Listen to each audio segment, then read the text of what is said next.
Bienvenidos a El lado B de los mapas. Hoy, la piobra rusa, de 1878.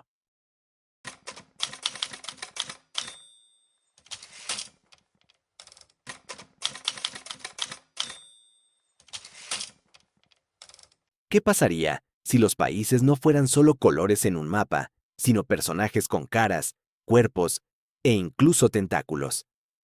Hoy vamos a ver uno de los mapas más provocadores y extraños de la historia europea.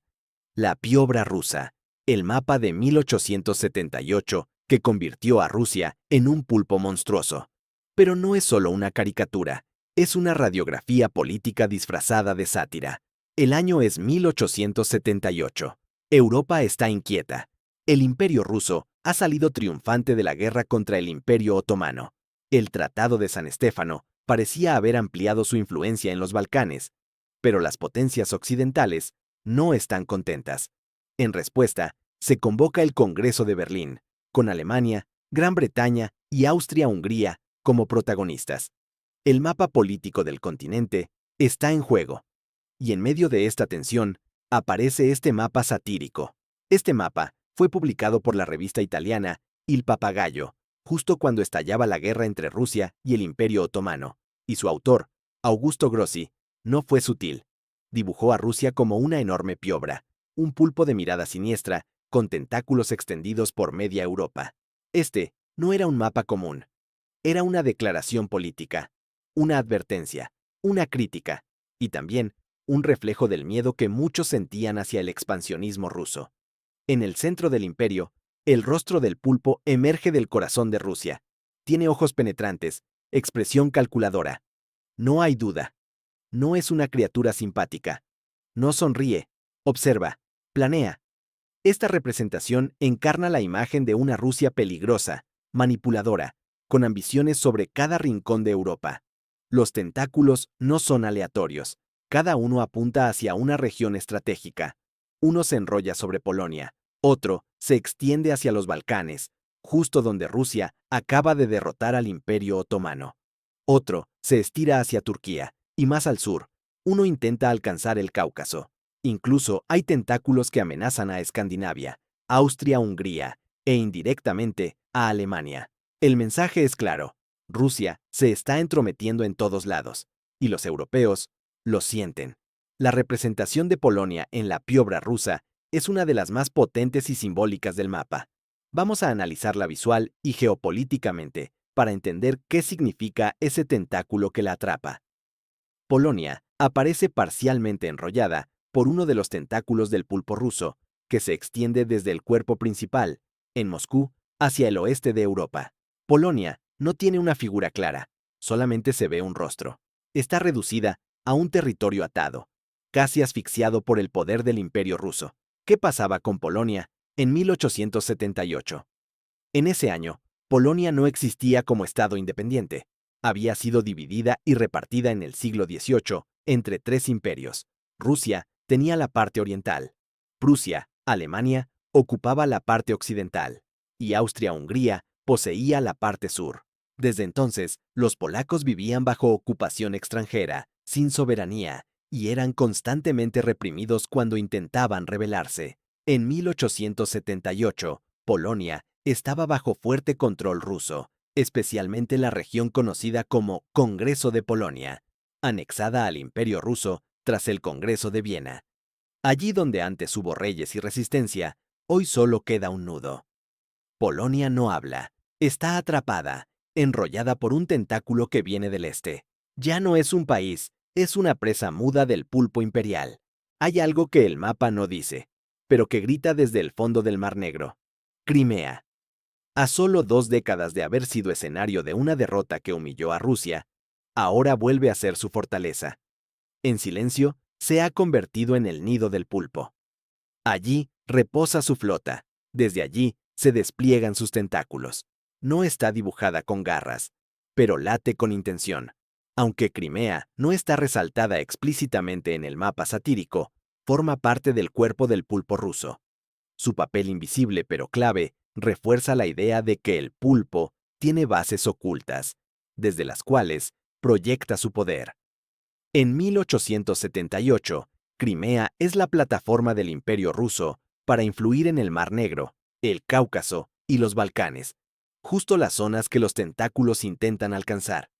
Esa imagen de Turquía como un hombre medio caído, sostenido por el tentáculo, es una escena cargadísima de contexto geopolítico. Vamos a desarmarla juntos. ¿Qué pasaba con Turquía en 1878? En ese año, el país que conocemos como Turquía era el Imperio Otomano, un gigante en decadencia. Estaba pasando por su crisis terminal, y 1877 a 1878 fue un punto crítico por la Guerra Ruso-Turca. Rusia declaró la guerra al Imperio Otomano para liberar a los pueblos cristianos de los Balcanes del control otomano. Turquía fue derrotada militarmente y quedó muy debilitada. El conflicto terminó con el Tratado de San Estéfano y luego con el Congreso de Berlín, 1878, donde las potencias europeas reconfiguraron el mapa. ¿Qué perdió el Imperio Otomano? Independencia o autonomía de Rumania, Serbia, Montenegro, Bulgaria, que quedó bajo control ruso temporal. Bosnia y Herzegovina fue ocupada por Austria-Hungría. Rusia se quedó con Batumi, Kars y Ardahan, en el Cáucaso. El Imperio Otomano sobrevivió, pero ya era conocido como el hombre enfermo de Europa. El Imperio Otomano, herido pero no muerto, se aferra a lo que puede. Su cuerpo cede, pero su mano aún lucha. Es su último reflejo de soberanía, un grito mudo ante la garra del pulpo que se le enrosca. Turquía apenas resiste el peso de su propio derrumbe. Hacia el este, un tentáculo se extiende, largo y opresor. En su punta, Persia lucha por respirar. No ha caído bajo el zar, pero ya no es libre. El pulpo no necesita devorarla. Le basta con apretar. Así avanza el imperio, no solo por la guerra, sino por el miedo. Persia, actual Irán, aparece siendo ahorcada por uno de los tentáculos del pulpo ruso. Un tentáculo del pulpo ruso se enrosca alrededor del cuello de Persia, asfixiándola. Persia tiene una expresión de desesperación o sufrimiento, y no parece poder defenderse. ¿Qué significa esta imagen? Aunque Persia no era parte del Imperio ruso, sufría una fuerte presión política y económica desde Moscú. Rusia buscaba expandir su influencia en Asia Central, lo que afectaba a la soberanía persa. Persia era un tablero clave del enfrentamiento geopolítico entre Rusia y Gran Bretaña, en lo que se llamó el Gran Juego. Rusia avanzaba desde el norte y el Reino Unido desde la India, y Persia quedaba en medio, manipulada y presionada por ambos. En décadas previas, Persia había cedido territorios del Cáucaso a Rusia, como resultado de las guerras ruso-persas en el siglo XIX. En 1878, Rusia ya dominaba la región del Caspio, con ambiciones hacia el este de Persia y Afganistán. El mapa satírico no representa fronteras políticas exactas, sino el sentimiento europeo de la época, que Rusia era una fuerza constrictora que iba estrangulando regiones vulnerables para expandirse. Y allí está Alemania, firme, imperturbable, con su uniforme recién estrenado. No ataca al pulpo, pero le sujeta un brazo con fría precisión. No toma partido, dicta equilibrio. No es el enemigo, pero tampoco el aliado. Alemania en la piobra rusa está representada de forma muy activa y estratégica, y su papel, en el contexto de 1878, es crucial para entender los equilibrios de poder en Europa. Alemania aparece como un soldado fuerte y ordenado, en una postura de control, agarrando un tentáculo del pulpo ruso. No lo está cortando ni destruyendo, pero tampoco lo deja avanzar. Eso refleja exactamente su posición geopolítica real. ¿Qué hacía Alemania en 1878? En ese año, Alemania era un imperio recién unificado, desde 1871, bajo el liderazgo de Otto von Bismarck, el canciller de hierro. Bismarck tenía una estrategia clara: evitar que Europa se polarizara entre Rusia y Francia, mantener el equilibrio de poder para que Alemania no se viera arrastrada a guerras innecesarias, y asegurar la paz europea, pero bajo su propio orden diplomático. El papel de Alemania en el Congreso de Berlín. Fue anfitriona y árbitro del Congreso que redibujó el mapa de los Balcanes después de la Guerra Ruso-Turca. Alemania no tenía intereses directos en la zona, pero quiso evitar que Rusia se fortaleciera demasiado. Ayudó a limitar sus ganancias, calmando a Austria-Hungría y al Reino Unido. Logró mantener la estabilidad. Bajo su batuta, Austria y Hungría comparten un cuerpo, pero no siempre una visión. Ella observa en calma, él, atento. No han sido alcanzados por los tentáculos, pero el ojo imperial no descansa. Esa escena entre el hombre y la mujer, dentro del personaje doble de Austria-Hungría, es visualmente muy rica y está llena de matices políticos. Vamos a desarmarla paso a paso. ¿Qué vemos? Un hombre y una mujer juntos, pero no se mueven. Están al margen de los tentáculos. No han sido atrapados. Pero el hombre mira atentamente al pulpo, mientras la mujer parece más pasiva. ¿Qué significa esto? Neutralidad aparente, pero atención estratégica. Aunque Austria-Hungría no participa directamente de la guerra ruso-turca, observa con mucho interés. Su atención está puesta en los Balcanes, una zona estratégica donde Rusia está ganando influencia. El imperio no actúa en ese momento, pero evalúa. Esa mirada del hombre puede interpretarse como: estoy esperando mi momento, no me toca hoy, pero si Rusia se mete demasiado en los Balcanes, tendré que actuar. Doble figura. Imperio dual. El hombre representa Austria, más orientada hacia la diplomacia, las ciudades y la política. La mujer representa Hungría, con una identidad más rural, autónoma y orgullosa. Ambos conviven en el mismo cuerpo imperial, pero sus deseos y prioridades son distintos. Esto puede sugerir una tensión interna contenida, un imperio que parece sólido, pero que en el fondo tiene divisiones latentes. Ambición contenida. Austria-Hungría quiere recuperar influencia en los Balcanes, pero está condicionada por el equilibrio europeo. En el Congreso de Berlín de 1878 se le otorgará la ocupación de Bosnia-Herzegovina, territorio clave en disputa con el Imperio Otomano. Es decir, el imperio no entra al conflicto militarmente, pero sí obtiene beneficios luego, gracias a su posición estratégica. En los Balcanes, donde el suelo aún humea, Bulgaria yace como una calavera, tierra de muerte, pero también de nacimientos forzados. Su nuevo rostro, arrancado entre escombros, es un recordatorio de lo que cuesta la libertad. Junto a ella, Rumania descansa como una alfombra usada. Se desplegó para los ejércitos rusos, luchó por su independencia, pero terminó pisoteada por sus aliados. Aquí, las fronteras no se dibujan, se arrastran.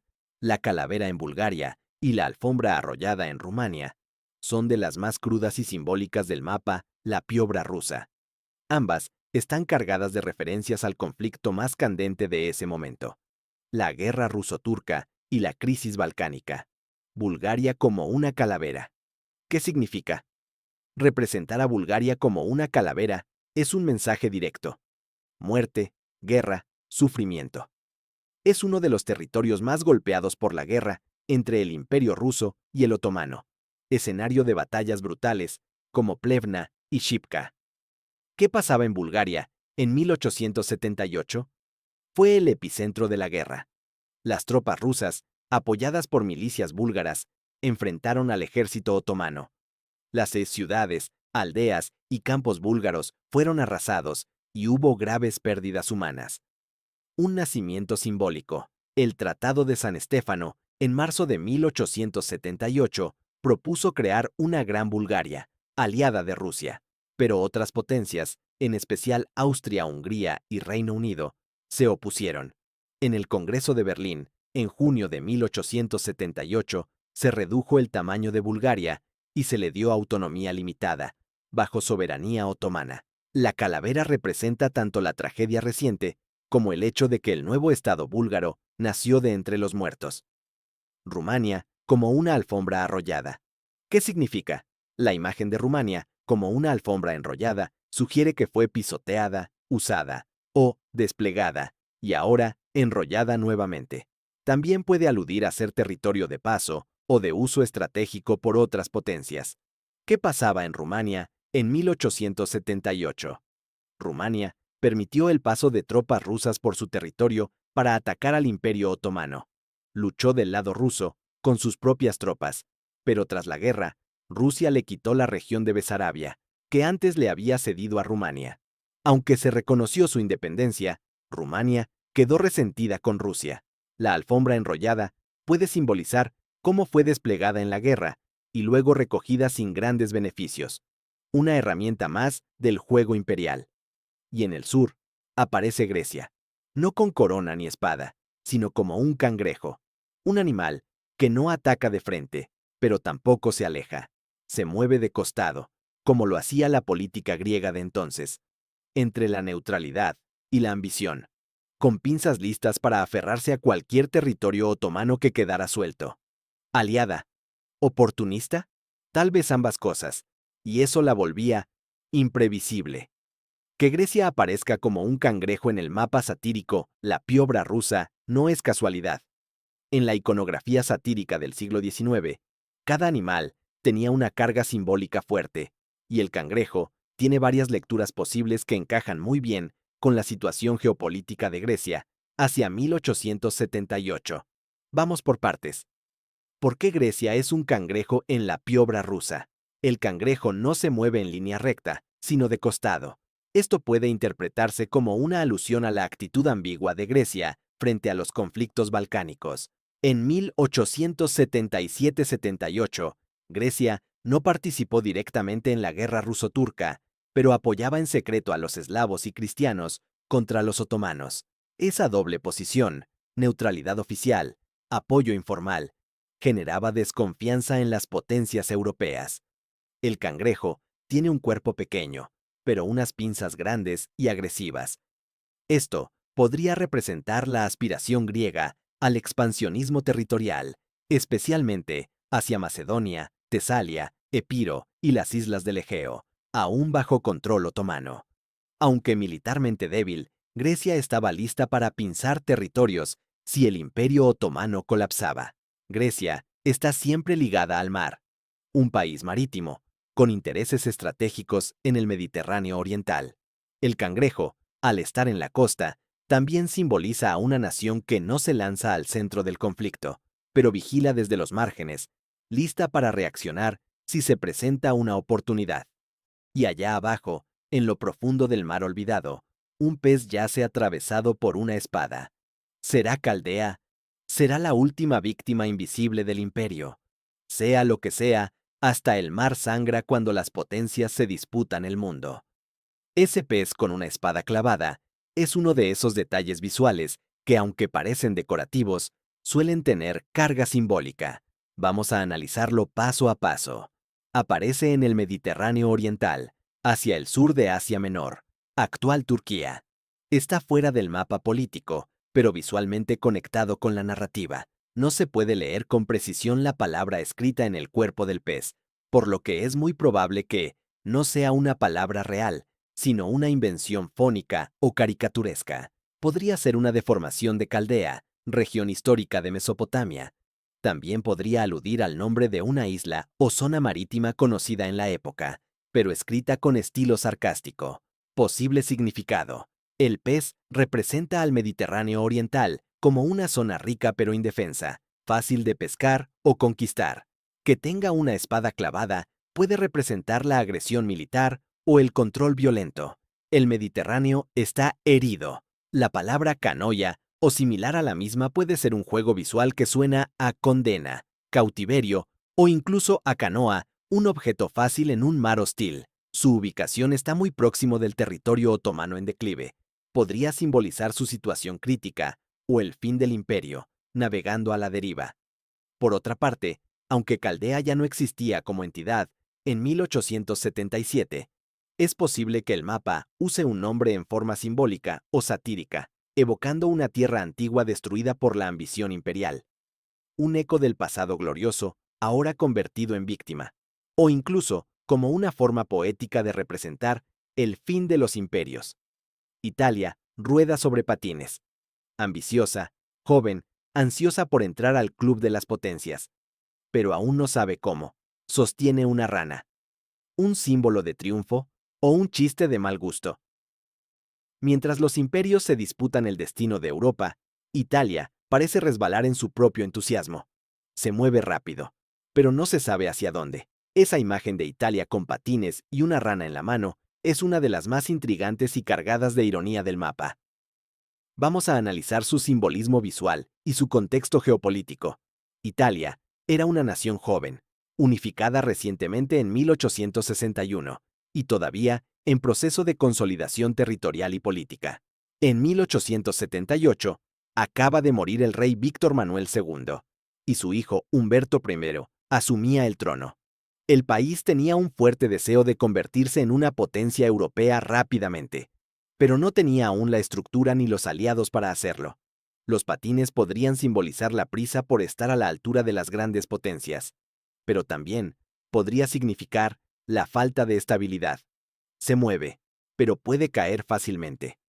Un país que se desliza, sin freno claro. La rana que sostiene. ¿Qué significa? Este es un símbolo más ambiguo, pero muy revelador, si lo analizamos desde varias posibles lecturas, como una burla de su ambición colonial frustrada.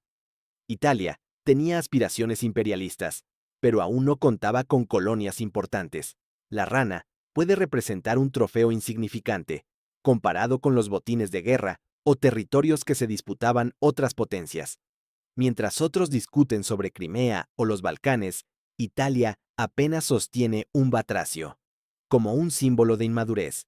La rana puede ser algo asquerosa, poco útil o inofensivo. Tal vez el autor sugiere que Italia aún no sabe qué hacer con el poder que intenta sostener, como un niño con un juguete extraño, como un juego con expresiones populares. En algunos contextos satíricos del siglo XIX, las ranas o sapos representaban mentiras, discursos vacíos o promesas incumplidas. Tal vez se critica la retórica política italiana. Muchas palabras, pocas acciones concretas. Italia en el mapa resulta un personaje cómico, pero que no es protagonista. No enfrenta al pulpo, no protege a nadie. Está en movimiento, pero no avanza en ninguna dirección clara. Parece más interesado en su propio equilibrio que en la amenaza rusa. En el azul del Mediterráneo flota una piedra solitaria. Es Córcega, tierra de guerreros y fantasmas imperiales. Hoy no es más que un islote, olvidado por Francia, ignorado por la historia. Una cáscara vacía, recuerdo de un imperio que fue. La representación de Córcega como una roca solitaria o un fragmento parecido a un huevo roto en el mar es una metáfora visual muy curiosa, y aunque pequeña, tiene carga simbólica dentro del contexto geopolítico y satírico del mapa, aislada en el mar Mediterráneo. No tiene rasgos humanos como la mayoría de las figuras del mapa.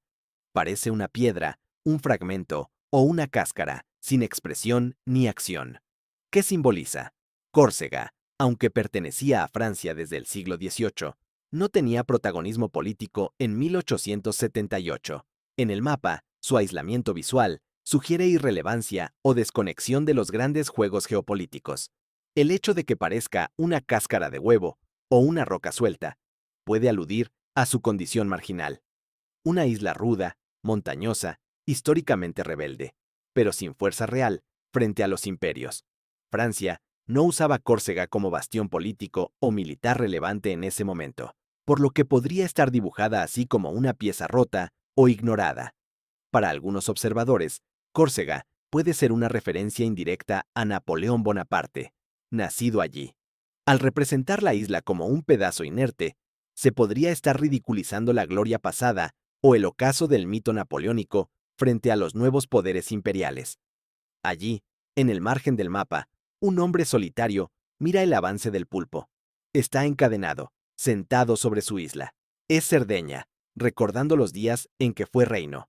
Ahora forma parte de Italia, pero aún siente el peso de una unificación que no lo liberó, sino que lo ató. Vamos a explorar su significado y contexto. Aunque Cerdeña como isla seguía existiendo, el reino de Cerdeña dejó de ser un actor independiente desde la unificación italiana en 1861.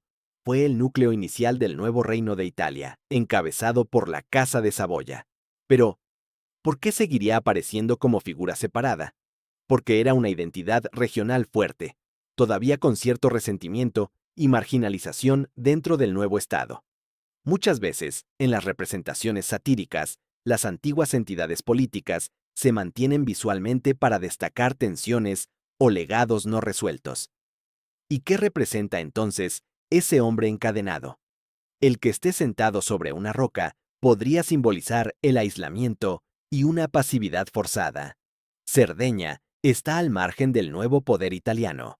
Los grilletes en sus pies podrían hacer alusión a la falta de autonomía o marginación política y económica dentro del nuevo reino de Italia. Su mirada está dirigida al pulpo, aunque no tiene poder real. Está atento al juego de poderes, temeroso de que cualquier conflicto lo arrastre. Entonces, ¿por qué aparece así en el mapa? Porque la piobra rusa refleja no solo los conflictos externos, sino también las heridas internas no resueltas dentro de los estados modernos. El hombre de Cerdeña mira al pulpo, pero no puede hacer nada. Es una advertencia de que los estados unificados, aunque grandes, todavía cargan con regiones encadenadas a viejas estructuras. Sicilia no habla. Sicilia no camina. Sicilia se exporta. En el mapa no tiene rostro, ni brazos. Tiene barriles. Para el ojo europeo, es una isla útil, pero muda. La representación de Sicilia, como barriles en la piobra rusa, no es accidental.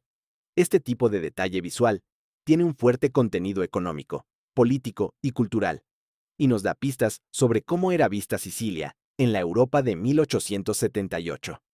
A fines del siglo XIX, Sicilia era una isla pobre, rural, pero productiva, famosa por vinos y licores, el aceite de oliva, productos agrícolas como trigo, cítricos y azúcares. Los barriles representan esa imagen de isla productora destinada al comercio, casi como un almacén flotante. En el mapa, Sicilia no es una figura humana con voz propia, es una mercancía. La Italia unificada, desde 1861, integró a Sicilia, pero no le ofreció igualdad. La isla fue explotada y militarizada, con una fuerte presencia del norte industrial sobre el sur agrícola. Los barriles simbolizan que Sicilia es vista como recurso, no como región política activa. Sicilia aparece cosificada, reducida a lo que produce y no a lo que es. Aunque en 1878 la mafia siciliana no era aún tan visible internacionalmente, ya existía una estructura criminal ligada al comercio y los impuestos locales.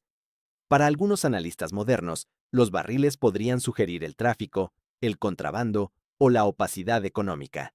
En la piobra rusa, Francia parece darle la espalda al conflicto. Su ausencia no es desinterés, sino resultado de un trauma profundo y reciente. Francia está representada como una figura ensimismada, sin fuerza ni determinación, y eso tiene mucho sentido si pensamos en su situación histórica de esa época. ¿Qué pasaba con Francia en 1878? Francia había sido derrotada duramente por Prusia en la Guerra Franco-Prusiana. Perdió Alsacia y Lorena, territorios muy valiosos. Cayó el Segundo Imperio, Napoleón III, y nació la Tercera República, con una sociedad fracturada y un ejército debilitado. París vivió una guerra civil brutal, la Comuna de París, 1871. Francia no estaba en condiciones de intervenir en conflictos internacionales. Estaba lamiéndose las heridas. A nivel político, el país vivía una lucha interna entre monárquicos y republicanos. Su política exterior era cauta, enfocada en evitar nuevos conflictos con Alemania. Por eso, Francia no aparece como una potencia fuerte en el mapa satírico. Está más preocupada por sí misma que por Rusia o los Balcanes. Y allá en el borde occidental, como dos viejos señores retirados, están España y Portugal. No pelean, no opinan.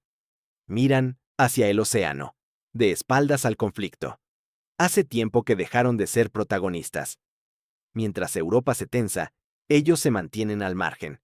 Quizás por prudencia, quizás por cansancio. El pulpo ni los toca, porque sabe que allí ya no hay amenaza ni interés.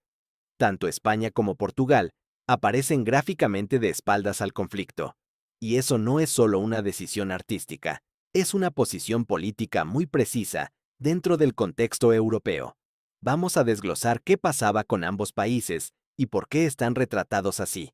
Ni España ni Portugal tenían peso geopolítico real en las decisiones sobre los Balcanes el Imperio Otomano o el avance ruso.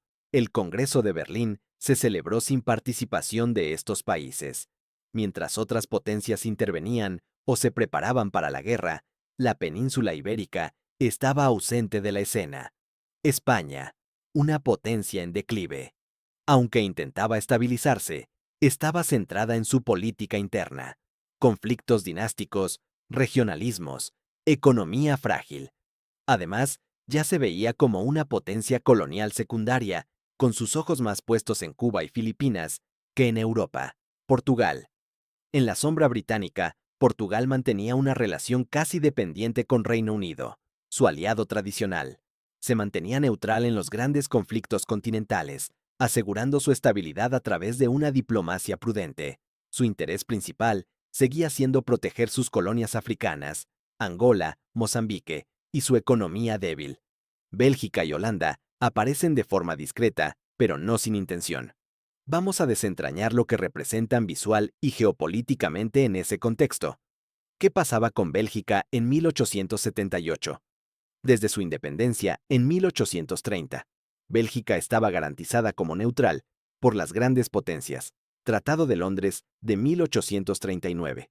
Esto significaba que no podía involucrarse en guerras europeas, pero también que era zona de interés estratégico, especialmente para Francia, Reino Unido y Alemania. Era un pequeño pero importante estado tapón entre Francia y Alemania. Su industria estaba creciendo y era vista como un modelo moderno de progreso, pero políticamente frágil. En el mapa, Bélgica parece decir: estoy mirando, pero no me meto, aunque todos me miran a mí. ¿Qué pasaba con Holanda en 1878? Al igual que Bélgica, Holanda mantenía una política de neutralidad, reforzada por su interés comercial. Tenía un gran imperio colonial, sobre todo en Indonesia, por lo que su mirada estaba más puesta en Asia que en los Balcanes o Europa Central. Su fuerza no estaba en los ejércitos, sino en el comercio marítimo. Era económicamente relevante, pero políticamente se mantenía en segundo plano en los conflictos europeos. En el mapa, Holanda parece decir: mientras ustedes pelean, yo sigo comerciando. Arriba, al borde del viento del norte, Dinamarca ondea su bandera. Un gesto de orgullo o una súplica por no ser olvidada. Hace apenas una década perdió sus tierras del sur, y con ellas, su lugar entre los fuertes. Hoy, en 1878, su bandera flamea, no como amenaza, sino como recordatorio de que aún está ahí, vigilante, entre mares que ya no le obedecen. El detalle de Dinamarca ondeando una bandera en la piobra rusa puede parecer discreto, pero en realidad es una imagen cargada de simbolismo político y satírico. Vamos a analizarlo visual y geopolíticamente. Dinamarca ondeando una bandera. ¿Qué significa? ¿Orgullo o agitación? La bandera al viento puede leerse de dos formas: como un gesto de orgullo nacional, ondeando su identidad, o como una señal de agitación o alerta, quizás intentando llamar la atención. Es probable que sea una mezcla de ambas cosas, y que el gesto represente un país que quiere seguir siendo visible, pese a su situación. En 1864, Dinamarca fue derrotada en la Segunda Guerra de Schleswig, perdiendo los ducados de Schleswig y Holstein a manos de Prusia y Austria. Fue una pérdida enorme para un país pequeño y marcó el fin de su rol como potencia regional. Desde entonces, Dinamarca quedó en una posición de neutralidad forzada, con una política de no intervención. Ondeando su bandera, puede estar tratando de reafirmar su identidad, demostrarse como nación digna y soberana, a pesar de su debilidad militar. Aunque no jugaba un rol directo en los conflictos balcánicos, Dinamarca seguía siendo geoestratégicamente importante por el control del estrecho que conecta el Mar del Norte con el Báltico, Skagerrak y Kattegat. Eso la hacía relevante para el comercio y los movimientos navales, incluso si se mantenía neutral. Al norte, donde el frío adormece las guerras, Noruega sueña. No uno, sino dos niños dormidos, ajenos al caos, sin voz en el drama del continente. Unidos a Suecia, pero aún sin despertar a su destino propio, los pequeños del norte descansan. Porque en 1878, no todos los mapas se dibujan con espadas. Esa representación de Noruega como dos niños durmiendo es muy llamativa y está llena de significado. Los niños suelen simbolizar inocencia, vulnerabilidad o falta de acción. En 1878, Noruega no era aún un estado plenamente independiente. Seguía en una unión con Suecia, desde 1814 hasta 1905, aunque tenía cierta autonomía. Su política exterior estaba totalmente subordinada a Suecia y no participaba activamente en los conflictos europeos. Dormir representa esa falta de protagonismo, como si dijeran, esto no es asunto nuestro. Aunque en unión con Suecia, Noruega mantenía una identidad cultural propia. Muchos noruegos querían más independencia, pero el país todavía estaba en un estado latente en cuanto a soberanía plena. La imagen de dos niños también puede aludir a la división interna, como si Noruega tuviera dos almas, una unida a Suecia y otra soñando con su propio destino. Los Balcanes, el Imperio Otomano, Rusia. Todo eso ocurría muy lejos del norte escandinavo. Representarlos durmiendo también es un modo satírico de decir, mientras el resto de Europa se pelea, ellos duermen tranquilos. La forma en que se representan Irlanda, Inglaterra y el Pirata del Norte da una imagen compleja, pero intencionada del Reino Unido y sus tensiones internas y externas en 1878. Vamos parte por parte. Irlanda como un clérigo. ¿Qué sugiere esta figura? En 1878, Irlanda era parte del Reino Unido, pero vivía una profunda opresión política y cultural, especialmente de su identidad católica frente a la hegemonía protestante británica. El clérigo puede simbolizar la asociación de Irlanda con el catolicismo, su papel moral, pasivo o resignado en el esquema británico. También puede ser una caricatura de subordinación, el religioso que no tiene poder político, solo fe o queja. Inglaterra como un caballero con sombrero de copa y paraguas. ¿Qué representa esta figura? Es la imagen estereotípica del inglés victoriano, educado, civilizado, poderoso, pero contenido. El paraguas puede representar su diplomacia, se protege sin atacar, su aislamiento autoimpuesto. Reino Unido siempre tuvo una política de splendid isolation, no involucrarse profundamente en los asuntos europeos continentales. También puede ser una forma elegante de mostrar su superioridad imperial. No necesita mojarse en el barro de los Balcanes, porque domina desde lejos. Inglaterra está retratada como un espectador, confiado y distante, dueño de sí mismo, sin necesidad de ensuciarse. ¿Quién es ese pirata? Está ubicado en el norte de las Islas Británicas, lo cual puede interpretarse como una representación simbólica del poder naval británico o una crítica velada. Detrás del refinamiento inglés, existe una historia pirata e imperialista. Este pirata podría ser la Royal Navy, símbolo del poder imperial británico, disfrazado de corsario, o una metáfora del doble discurso británico, civilizado por fuera, depredador por dentro. Este mapa no es neutro, no es solo arte, es propaganda. Su autor, desde Italia, refleja el temor de muchas potencias europeas, que Rusia, bajo la excusa de proteger a los pueblos eslavos, esté tejiendo una red para controlar todo el continente. No con balas, sino con influencia. La metáfora del pulpo, animal invasivo, sigiloso y casi imposible de atrapar, lo dice todo. A veces, los mapas no solo nos muestran el mundo, nos muestran lo que tememos, lo que deseamos, lo que proyectamos. Este mapa no es solo una obra de arte, es propaganda, sátira y análisis político. Cada trazo cuenta una historia. En 1878, Europa temía que el equilibrio de poder se rompiera y que el Este se volviera dominante. Hoy, más de un siglo después, algunos mapas y miedos siguen pareciendo familiares. Pero esa es otra historia para contar. Este fue el lado B de los mapas. Si te gustó, no te olvides de darle me gusta, suscríbete y comparte. Para más historias donde los mapas hablan.